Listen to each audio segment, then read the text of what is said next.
भ्रष्टाचार लोकतंत्र और न्याय के रास्ते में सबसे बड़ा रोड़ा होता है।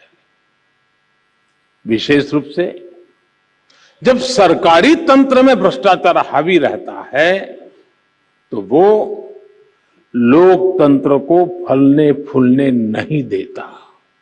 कर्नाटक की सरकार हिंदुस्तान की सबसे भ्रष्ट सरकार है। भारतीय जनता पार्टी ने भ्रष्टाचार के सारे रिकॉर्ड तोड़ दिए। हमने ये साफ देखा कि कर्नाटक के जो कॉन्ट्रैक्टर एसोसिएशन है, उन्होंने चिट्ठी लिखकर प्रधानमंत्री तक को कहा कि हर कॉन्ट्रैक्ट पर 40% कमीशन की मांग की जाती है और देना पड़ता है, उसके बगैर कर्नाटक में कोई काम नहीं होता।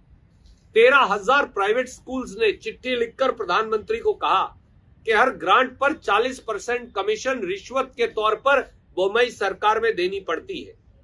यहां तक कि संतोष पाटिल जो बीजेपी के एक बड़े नेता थे, उन्होंने आत्महत्या की ये कह के कि वो 40% कमीशन रिश्वत नहीं दे सकते, पर किसी के कान पर जू तक नहीं रहेंगी।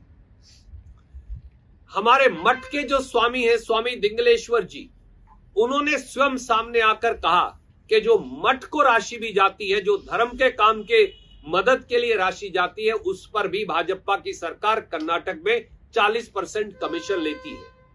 पुलिस सब इंस्पेक्टर की भर्ती में 80-80 लाख रुपए साफ पकड़े गए और अनेकों अधिकारी समेत डायरेक्टर जनरल पुलिस के इस समय जेल में है।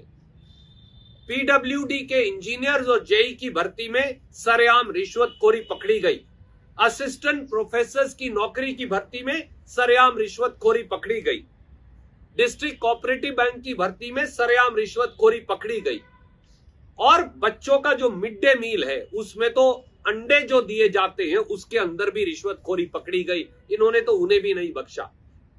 और कल ही एक हमारे पुलिस के इंस्पेक्टर ने इसलिए आत्महत्या कर ली क्योंकि ट्रांसफर पोस्टिंग स्कैम में वो 80 लाख रुपया नहीं दे पाए। ये मैं नहीं कह रहा, ये बोम्मई सरकार के मंत्री टीएचपी नागराज कह रहे, जो बाकायदा उनको इस पर रिकॉर्ड किया गया और उन्होंने कहा कि 70-80 लाख रुपए दिए बगैर कोई पोस्टिंग नहीं हो पाती।